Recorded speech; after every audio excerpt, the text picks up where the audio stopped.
Let's talk a little bit about the order of the arrow's sash. This is that, oops.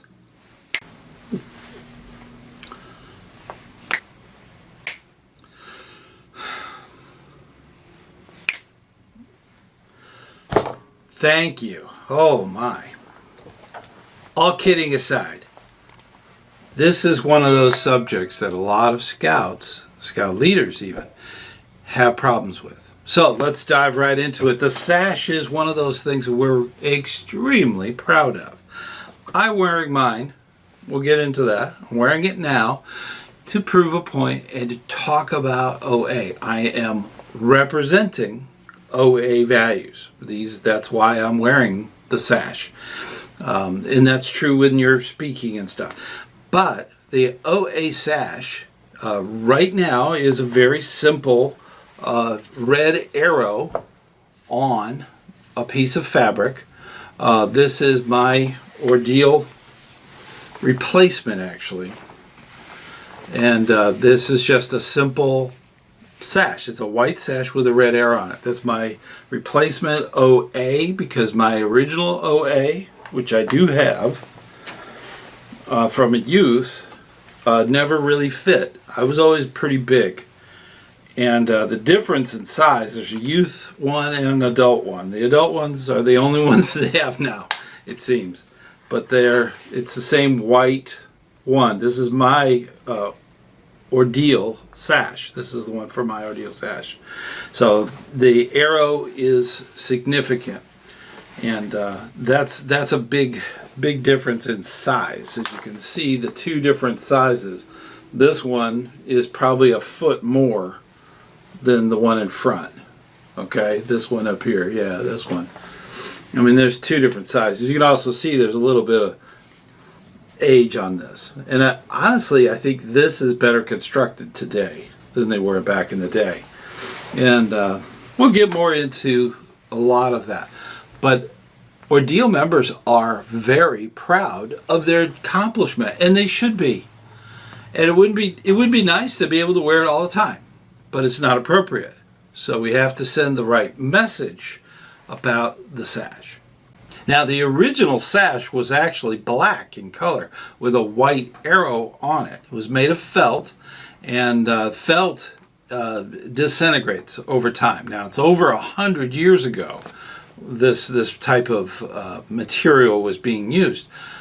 So these are museum pieces. They belong in a museum.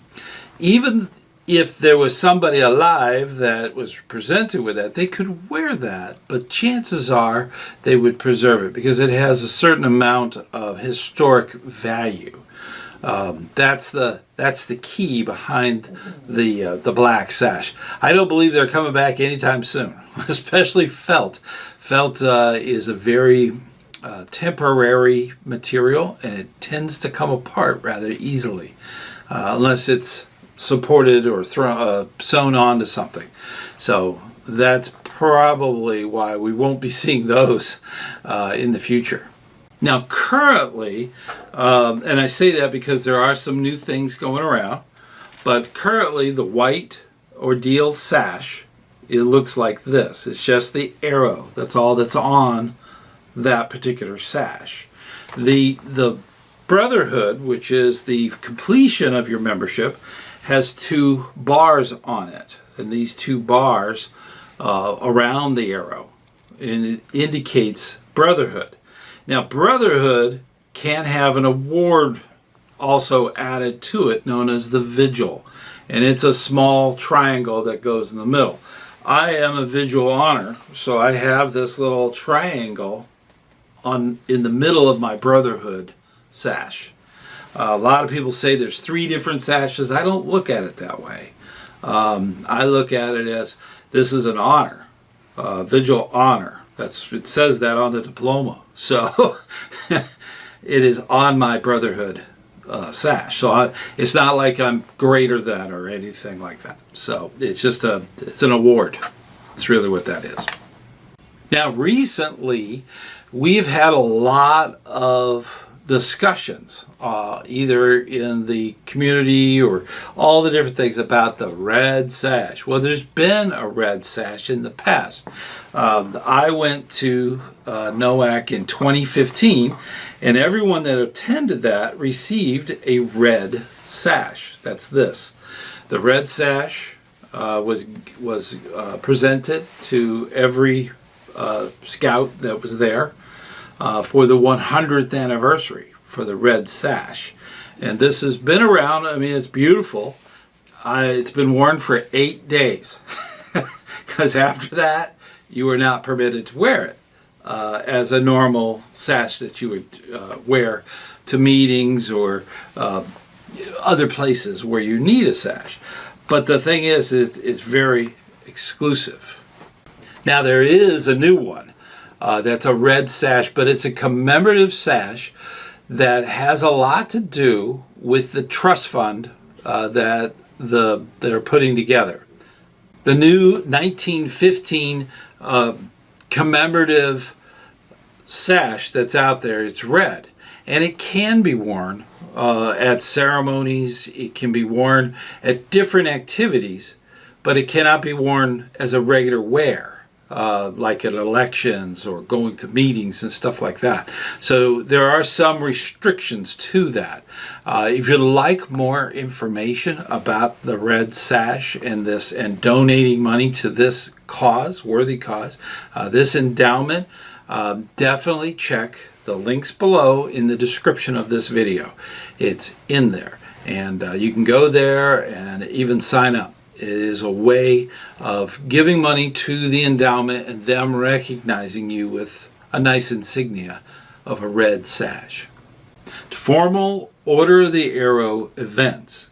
The scouts, the arrowmen as they're referred to, or brothers, would wear their sash.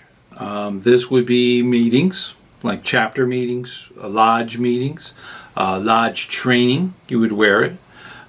This is always done in full uniform. Now, there are some exceptions.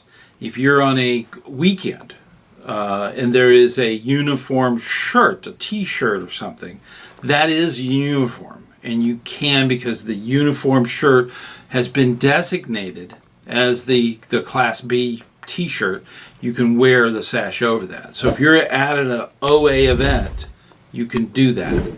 That's possible. That's appropriate. Another time when to wear the sash would be, say for instance, you're at a troop meeting and you're the Order of the Arrow representative, and you're asked to come up and talk to all of the OA members. You can definitely take your sash out of your pocket, wear it while you're presenting. Then when you're done, take it off, put it in your pocket. So you don't wear it the whole meeting. You only do it because you're representing. You're speaking on behalf of the order.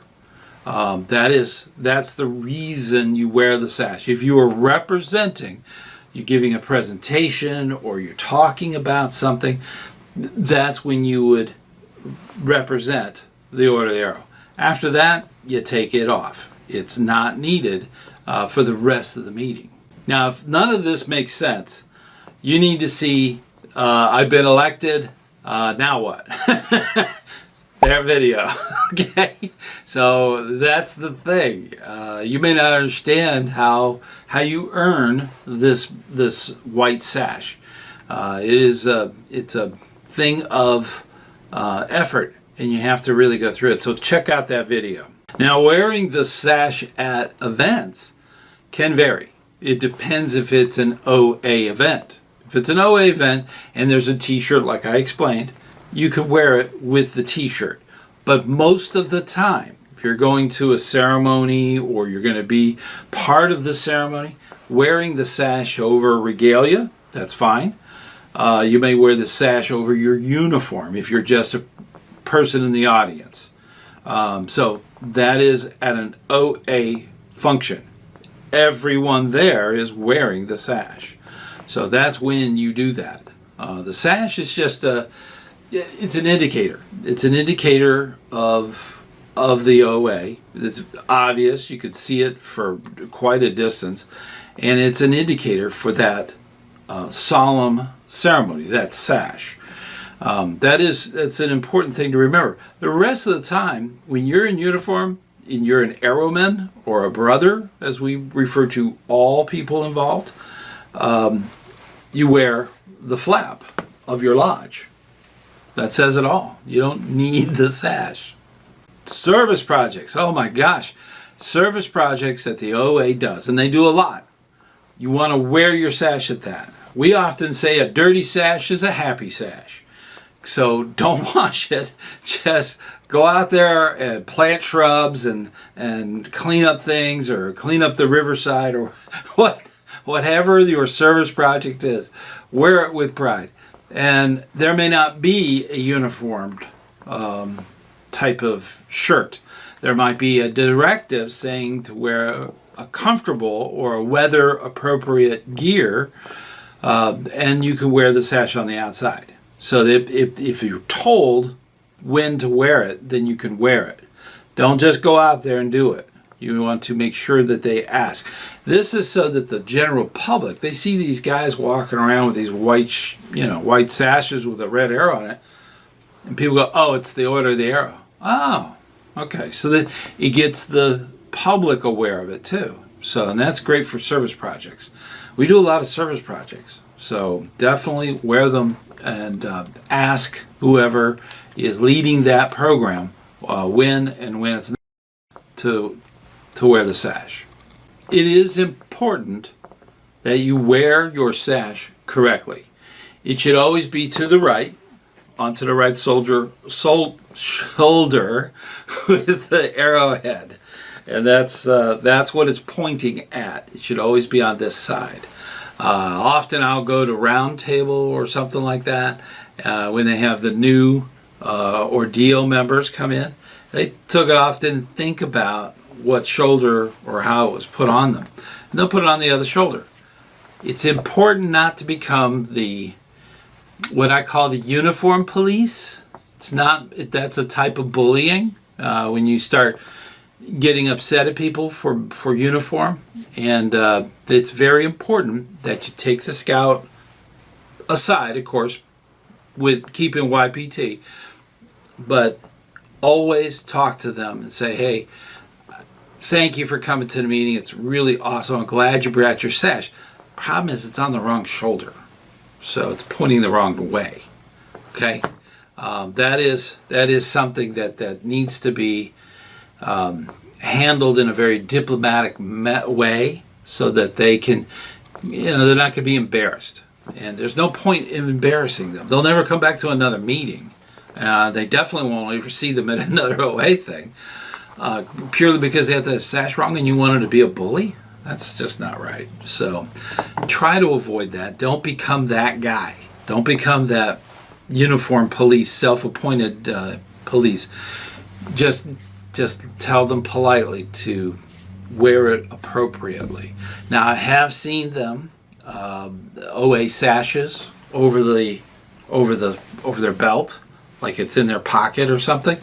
That's not appropriate. You wear it or you put it away. I've seen it used as a belt, a banner. I've seen them used as a necktie. I've seen a lot of abused sashes out there. Yeah, they're funny.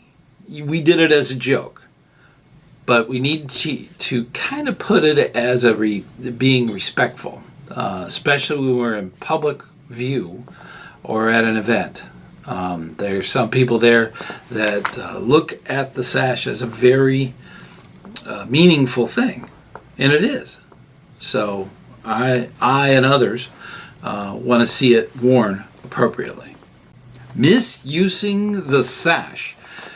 This could be something that you're just goofing around with, putting it on your head or putting it around your waist, stuff like that. That needs to be addressed in appropriate ways, like I discussed earlier. The other point is that if you're proud of this ordeal that you went through. You went through the ordeal. Now, how many scouts do that? An ordeal, okay? This is an ordeal sash. You're proud of it. So you wear it over your belt at courts of honor. No. If it's a court of honor and you're acting on behalf of the OA, yes, you would wear it as a sash on your uniform. Don't wear it over your belt. This does not go over the merit badge sash. Okay? I know you're proud. I know you're proud. Ordeal, Brotherhood, Vigil, all of those. All of that. I know you're proud about it, but only wear it on its own. It can't compete with a sash. All those merit badges, and if you put it underneath, no one would see it. So definitely think about when you're wearing the sash, you're representing the OA, not being the person at a court of honor. You're not representing there, unless you are giving a presentation on behalf of the Order of the Arrow. You wouldn't wear it. That's something that then you would. That's the rule. But don't wear it with the sash. I've seen them over the merit badge sash. I've seen them used as hangers from your pants. Just don't. Okay, use it appropriately. There is a culture of respect around OA ceremonies and activities, and the sash and the flap and all the things that go along with the Order of the Arrow. There is a culture that has a great deal of respect for this. So don't go out there and put the sash in. It's not just an accessory. Okay, this is something that it really has a whole lot of meaning with a whole lot of people. So definitely think about, are you representing? That's really the question. Are you talking about the Order of the Arrow? Are you representing that? Then you should wear that. At that point, don't just treat it like something you pop on and off just because you feel like it. You have to represent. You have to be at those events. You have to be presenting on behalf of the Order of the Arrow. So that's the important bit. Now, in preparing for this video, I came across some myths. One of the big myths that's out there is that once you get your ordeal sash, this sash, once you get the ordeal sash, you're supposed to wear it at all scout events whenever you're in uniform until you go to the very first chapter meeting. No. You're not representing, okay, at your troop meeting, unless you're the representative, like I specified earlier, and you're giving a presentation on behalf of the Order of the Arrow. Then you could wear it. But the rest of the time you shouldn't wear it. And you should only wear it to OA events. And one of the big one is your chapter meeting. The chapters are part of the lodge. There's usually quite a few. And those chapters is the lodge. Okay? And that's one of those big things about the sash. It really has to do with representing at those events. And that's when you wear the sash. The rest of the time you don't. You put it in your pocket. We have nice cargo pockets. It fits perfect. You could that actually fits in a cargo pocket, no problem. You don't have to be wearing it. And you just roll them up. That's how you store them. So, but that's a myth that you have to wear them until that happens. And one of the other big things is once you're an ordeal member, that's the beginning. Okay? It's the beginning. Brotherhood is your next step. And to do Brotherhood, there's a video. Okay? Check out that video. It'll give you more information about your next step. And that is huge. You need to take that next step in the Order of the Arrow to kind of seal your membership. So you could be an ordeal member for many years. The whole thing with my ordeal, this was me for many, many, many years. Okay, there was a whole career and kids and houses and as an ordeal member, and that's fine. I got back into it when my son got into Cub Scouting, and then I started going to OA things because I'm an ordeal member. And then just one thing begot the next. So, and I love working with the Order of the Arrow, the Brotherhood of Cheerful Service. It's a wonderful thing. So that's the big point. So check out that video when you get a chance.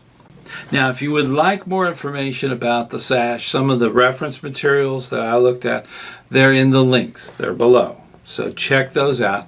If you'd like to get into any of those things, that's fine. Try to encourage your scouts not to wear them to courts of honor unless they're presenting on behalf of the OA. That's the exception. Okay, if you're representing, that's different. Okay, so that's something. Work with them on it.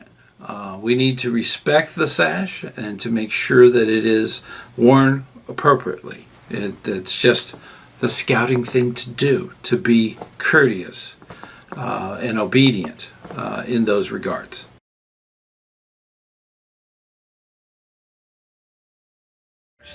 Let's talk a little bit about the Order of the Arrow's Founder Award. This has a requested video about the question, what is the Founders Award? And today we're really going to dive into it. But wait a minute, I'm out of uniform, so let me just get right into it. There you go. Now I'm in uniform. The Founders Award is part of the Order of the Arrow, which is the Honor Society of Scouting America. It has been set up for a very long time,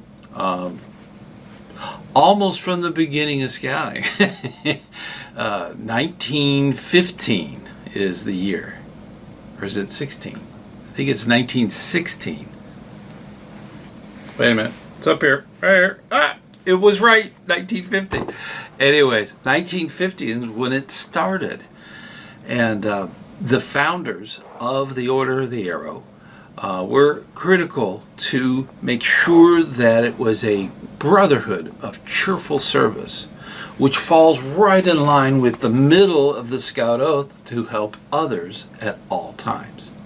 Now, Dr. E. Erner Goodman and Carol A. Etzen were the founders of the Order of the Arrow. Now, the Founders Award was created in 1981. That was when the first Founders Awards were sent out. Arrowmen that showed exceptional service to others and unselfish service to their community really were highlighted with this award. And this was critical to recognize brothers in the order that really exemplified that cheerful service. Okay, before we go any further, I want to make sure that you know that you're invited to the campfire chat. This is a live meeting right here on this channel that we do every first Sunday at 9 p.m. Eastern Time. This is a great way to ask questions and not just me, but a lot of the guests that we have on the Fireside Chat. Definitely check that out. Also, I want to thank all of the Patreon for all of their support of this channel. In addition to that, we have our own membership right here on the channel. This is a fantastic way to get involved on this channel. Definitely hit the join button. It'll give you a bunch of information that'll tell you a little bit more about that process. So definitely get involved. We're going to just jump right on back.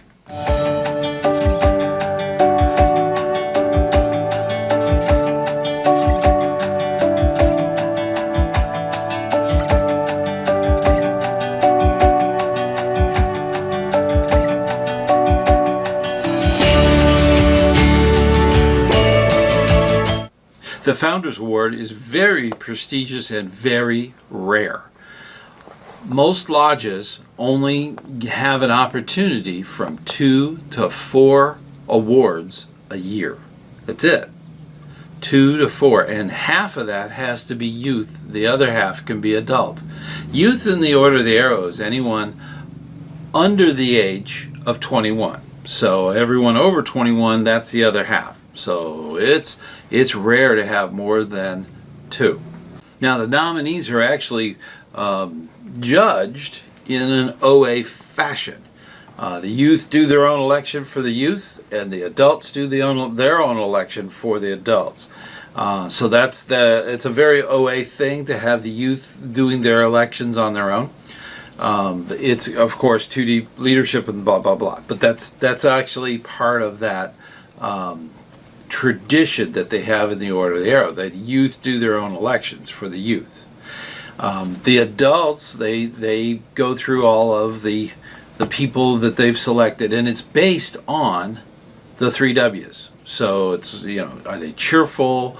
Do they believe in service to others? These are some of the principles that are considered when considering the candidates that are eligible for this award. Now the award is actually a nice metal medallion that actually has the founders on the face of it. This is also a square knot that goes on the uniform, and there is a small dangle that can be on the wearer's right pocket. That would be right below the flap. So that's this little dangle that you see. So this is the outward signs, and of course there is a beautiful plaque that they also give you. The recipient is often an inspiration to other scouts, giving to their community, giving to scouting, giving to the Order of the Arrow. That's service, and it should be recognized and cherished because it's an inspiration to other leaders to also do those things. It's important that we do this. It's not something you actually go and seek. It's not something you fill out an application for. It is something that you do, and if somebody recognizes it, that might happen. It's not something that you are actively looking for. You should just be doing it anyways. So it's good that we recognize it and reward that with that recognition so that others will keep doing their part for servicing cheerfully the community. And that's really the core of all of the awards in the Order of the Arrow. A lot of them are like that.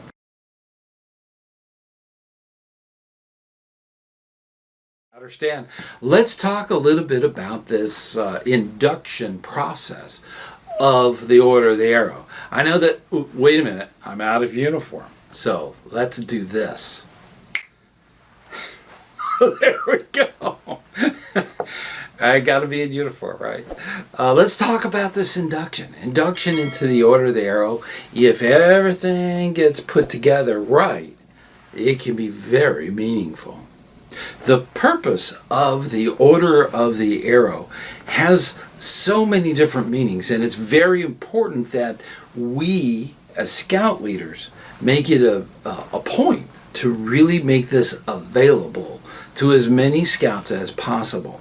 This is a big deal, and it has a lot to do with leadership, and it has a lot to do with understanding their part in everything and in the big picture. It's a big thing. It's more than just wearing a flap and a sash and all that stuff. This is very important for so many scouts and scouters. So you have to set it up just right so that they can get the most out of it. Now, as a scout leader, a lot of times you want to make sure that the scout is eligible. One of the biggest things that they need to get done is that first class rank. They have to get all their general scout skills done with. This is something that is a big focus within the first year, 2 years of a scout joining a troop. They go through that process of earning all the different ranks all the way up to first class. In order to be eligible, this is a requirement for the Order of the Arrow. They have to have first class scout rank. Now, on the way, they can get the nights camping. Typically, it's 15 nights that they need, and they can use one of their long-term camping experiences, such as a summer camp. They can use those nights. That's all part of getting the eligibility for that. Now, in the recent past, there was some exceptions, but right now it's 15 nights. And with those two big requirements, another big requirement, the third one, is the Scoutmaster has to sign off a recommendation to be elected, that to even be on the ballot. The Scoutmaster has to do that. The Scoutmaster should make sure that the candidates that are on the ballot are serious, because this is a serious leadership opportunity to be inducted into the Order of the Arrow. It's really important that the Scoutmaster points this out to the Scouts. This is not a popularity contest. It's not something that's expected. This is something that is very special. I know I went through the election several times, and as a youth, and that was hard. It was a hard lesson, and it's something that's very serious. The ceremonies that are there at the induction are extremely serious, and they do require a serious commitment from the candidate. Now, preparing a scout mentally for this induction, it's important that you answer their questions. Don't make it secretive or something that's in the background or something that would scare them. You have to prepare them in an appropriate way. And what I mean by that is that the Scout Oath and the Scout Law, friendly, courteous, kind, those kinds of things are very important. And we want the Scout to understand this is a very high-level scouting experience that they need to have as their induction. And this is something that everybody that's involved will keep the Scout Oath and Law in mind. So they're going to be safe, and they can be trusted to understand that. So this is very important. For a lot of young people, they might have anxieties about getting involved in the Order of the Arrow. Now, one of the big things is a service mindset. This is something that a lot of scouts need, this opportunity to have the service-minded leadership that needs to be done. This is a big deal, and it's important that the Scoutmaster focuses on that. This is a leadership example. That's one of the things about the induction. When they go through their ordeal, there's a lot of meaning to what actually happens at the ordeal. And this service carries into the troop, it carries into their community, and way into the future. The Brotherhood of Cheerful Service is a lifelong commitment to leadership. The ceremonies that go on at induction are very important, and they're very somber in how they're presented. So this is a critical thing that a lot of scout leaders kind of leave as a mystery. That may not sit well with some scouts. So make sure that they understand that this mindset of leadership and all the examples they are going to be presented when they go to their induction. Now, preparing scouts practically, this is things like the things to pack. One of the big things they will not need and should be discouraged from having is any kind of electronics, tablets, computers, phones. All those things do not go well when you're working and participating in your induction. So try to discourage any electronics. This is something that a lot of scouts may have a problem with. So that might be something you have to bring up so that they understand that this is not the place for that. This is a place to think about what's going on. That's the big thing. And these distractions, and a lot of times these are at camps that don't have cell or any kind of internet access. So all those things really are just distractions. Now, before the induction, there will be handouts given to the elected candidates before the ordeal. So this is go by that. Obviously, you're going to need a sleeping bag. Obviously, you're going to need a ground cloth. These are things that most scouts will have on a regular basis. This is something you need to go through that list. That's an important thing. Let me remind you, you do not need any electronics. Okay, so that you might even, if you have a smart watch or something, leave that at home too. All the electronics are not needed. There are leaders that will have radios if there's an emergency. They will have the ways to get a hold of people if need be. Okay, so there is management involved in this. But as the individual scout and scouter, you do not need electronics. You might be out in an area where you're going to get wet, and your electronics too. So don't be doing that.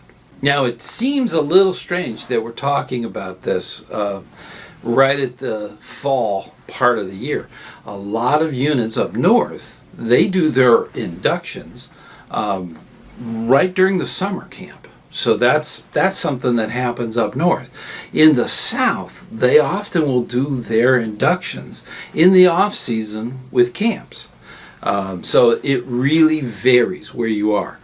Be mindful of what's going on in your area. If you're in, say for instance, you're in Central Florida, you're going to be in the winter, okay? It's going to be in January because that's the only time it is really cold, but it's also very wet. So make sure for wherever you're getting inducted that you tell the scout to be prepared. Now, as a troop leader or an assistant scoutmaster or scoutmaster, these are things that need to be addressed.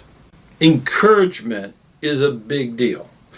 When you encourage those very young scouts, they have scouts that within a year of Cub Scouts, they've gotten first class and the 15 nights camping, and they're ready, but they're kind of nervous. This is a huge next step. So that the scout leader needs to talk with them and encourage them, give them encouragement to move forward with their election. And being an elected leader, they're needed by those who elected them. That becomes very clear in the induction. The scout leader needs to make sure that they are logistics. They can figure out who's taking them to camp and who's picking them up and bringing them back and where they're going and so on. There's a lot of logistics that need to be done. Not a whole lot with equipment, because with a scout going into the Order of the Arrow, it depends on where it is. The logistics will change. But if you're going to summer camp and they're doing their inductions at summer camp, it's a little bit different. You don't have to worry about driving around and stuff like that. So if it's outside of that, if it's in the off season for camp, this is something that a lot of southern troops will do. They'll have their stuff during the winter, whereas up north they might have it all in the summer. So it depends.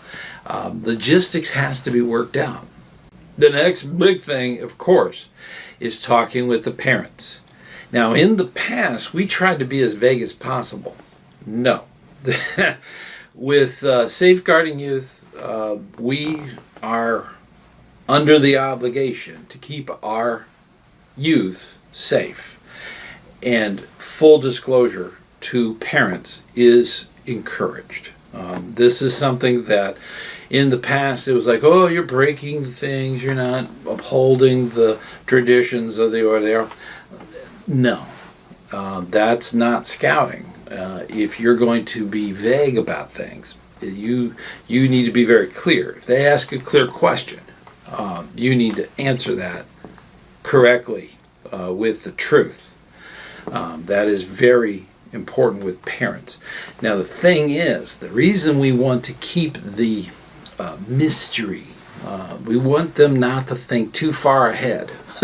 Okay, if you know everything that's going to happen, you're going to have preconceptions of what you're going to do. So it's better to have it come at them as it's occurring. So we try to keep the traditions of the Order of the Arrow exclusive to those who are going to experience, so that we don't mess it up. It's like telling somebody they're going to have a surprise party, or telling somebody what they're getting for Christmas or Hanukkah, or no, don't mess that up. Make it special, and that's why we honor those traditions. But with parents, and they have a legitimate question, as a scout leader, you answer it. Also, as a scout leader, there's a lot of follow-up. After the induction, there might be questions. Parents might be the actual ordeal member coming back from the ordeal, may have questions about what happened. So you need to be there to kind of help with answering questions. Now, a good little suggestion I would have is, if you're the scout leader, make sure that you have members of the Order of the Arrow in your unit that can actually help them ask questions, because it would be very hard if you had 4 scouts go and they all have questions, coming back with 4 scouts at the same time on just the scoutmaster. That's really hard. It'd be better to have youth that are already in the Order of the Arrow to kind of mentor them and answer questions.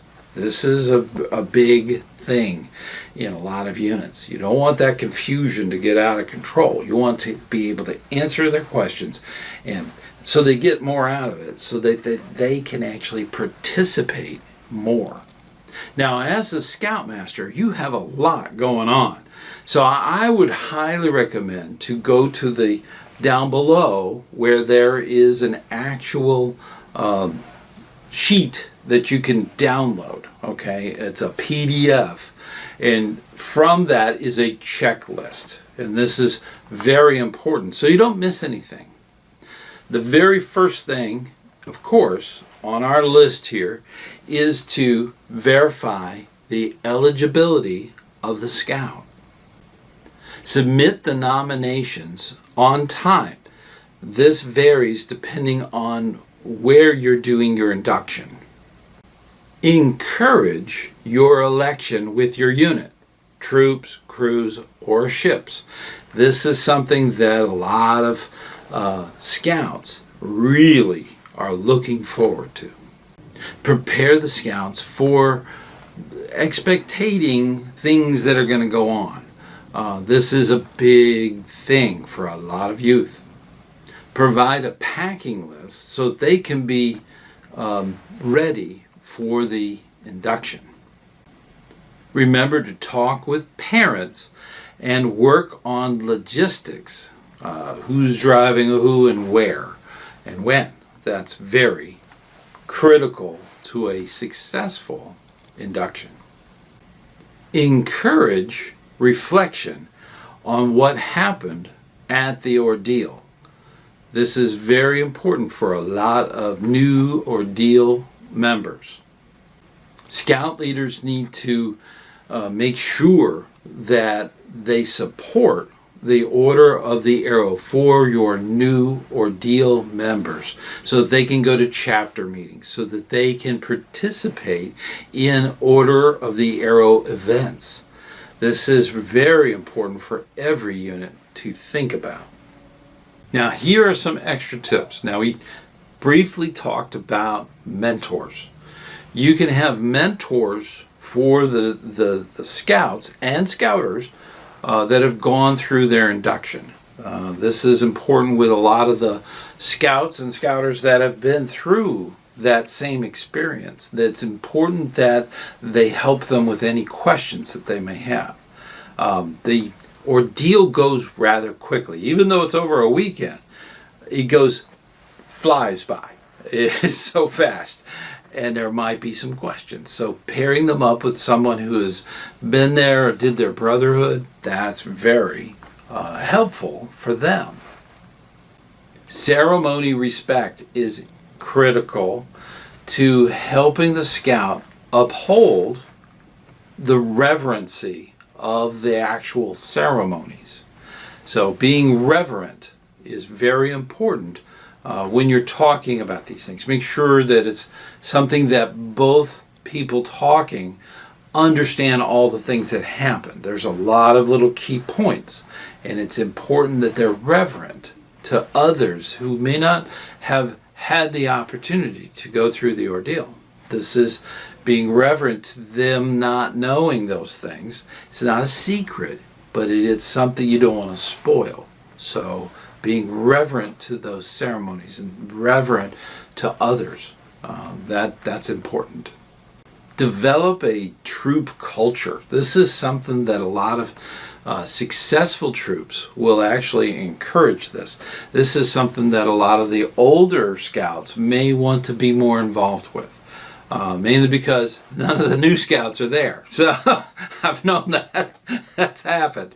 But this culture is really a wonderful way.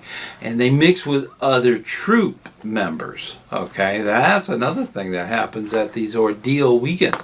They get to, with their peers, in their same groups, they may have different troops. There may be two from one troop, 207, and then there's another one from 416, and it's amazing. It's amazing how they can actually work as a chapter with all the different units. It's an amazing thing.